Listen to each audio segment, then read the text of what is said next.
Imagine the world full of ignorance, full of sheep who once and still do call themselves human beings. No control over their lives, dependent on the stores being packed with pretty little packages for your consumption. With the panic of COVID-19, this was all too real a nightmare.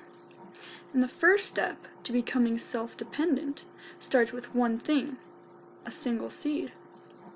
In today's world, people are so disconnected from the earth.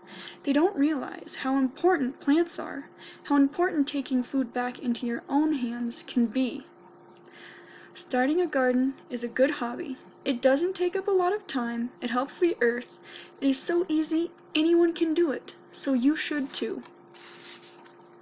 Let me tell you a story that shows you how ignorant I can be and how unhelpful others can be. At school, I was having a conversation with an older student, and I don't know how, but they brought up the topic that today's youth doesn't know how to do anything. Me being today's youth, I questioned them on this statement. They then began to ask me questions of what I knew what to do. They asked me if I knew how to grow my own food or to can food, and I do that almost every summer with my mom, so I said yes. Not caring that I knew how to do some things, they asked me if I knew how to make my own soap. I don't know how to make my own soap. No one has ever taught me, and a bar of ivory soap is less than $1 at the store. The older student laughed at me. They proceeded to think that the youth knows nothing, that their point was made, and walked away.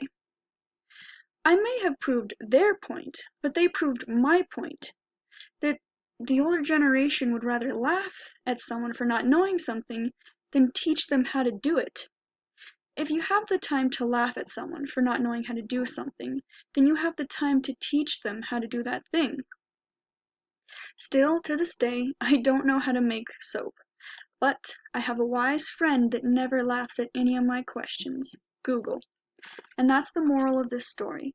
If you don't know how to do something, just ask Google. If you don't know how to plant seeds or how to take care of them, you have someone that will help you. A need for having plants is obvious. Its food will feed you. But if you're not sold there, then let me introduce you to plants' other great qualities. NASA, yes, the space program, studied plants' ability to clean the air. It was important for astronauts who would be stuck in space for long periods of time. The study was led by scientist B.C. Wolverton in the 1980s, and he discovered that not all plants were made equal when it came to clean air toxins. Some plants were able to clean things like ammonia better, while others cleaned formaldehyde out of the air. This is important to NASA and humans because when an astronaut is stuck in space for a long time, or when humans are stuck at home for a long time, you'll be confined in one space and you'll create air toxins.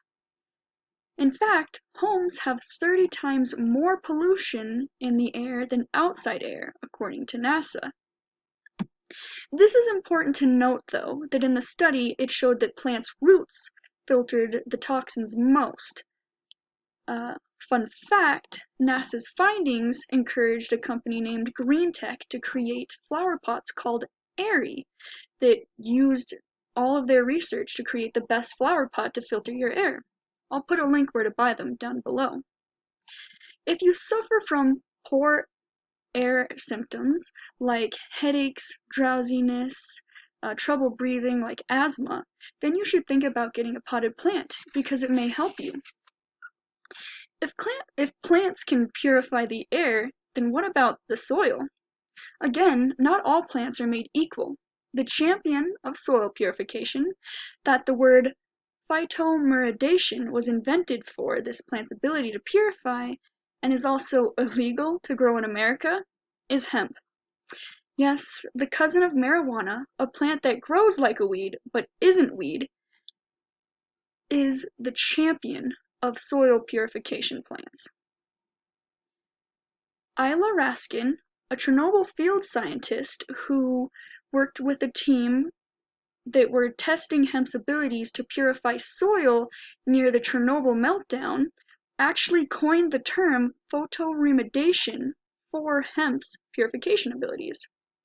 The website The Rolling Stones even backed up these findings, stating, in 2001, a team of German researchers confirmed the Chernobyl results by showing that hemp was able to extract lead, cadmium, and nickel from a plot of land contaminated with sewage sludge.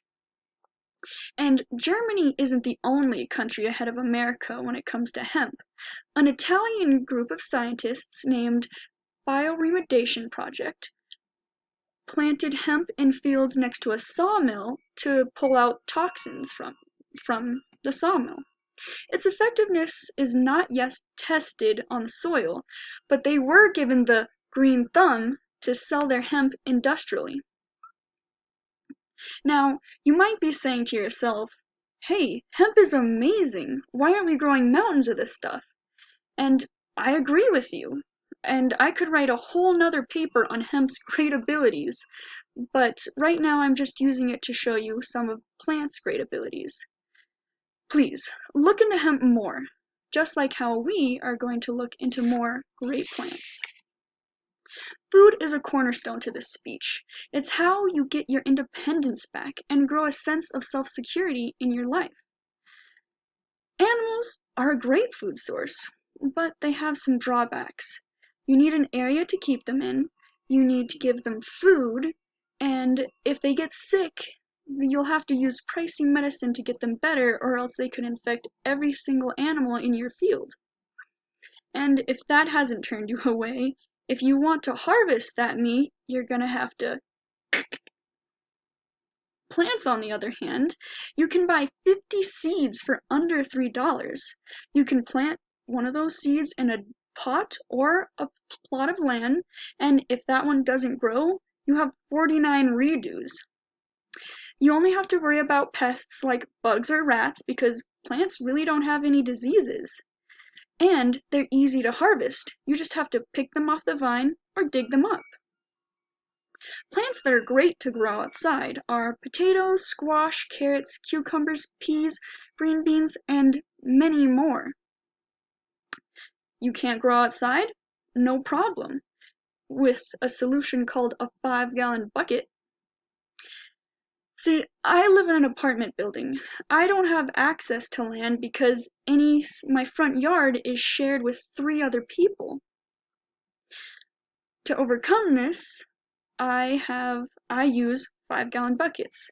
I have plenty of buckets, my dad's a painter, and I have a passion for growing.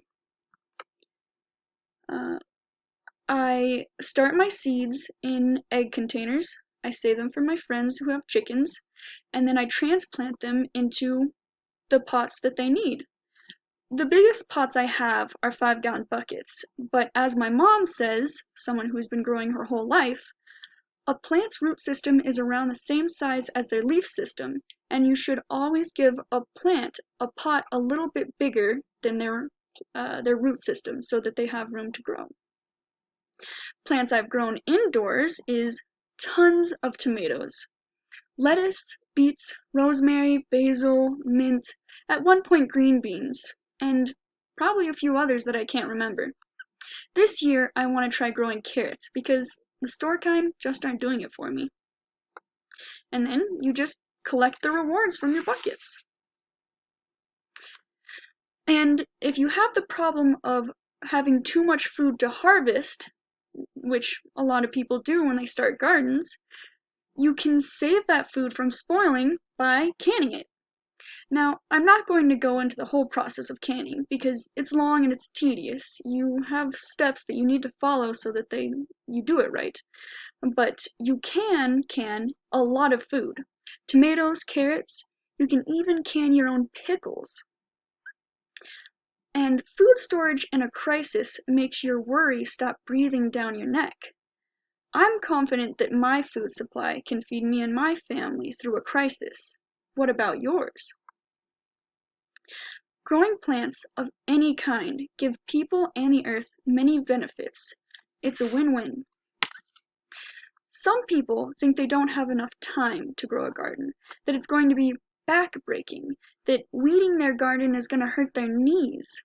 And for someone with a garden bigger than my apartment, I agree with you.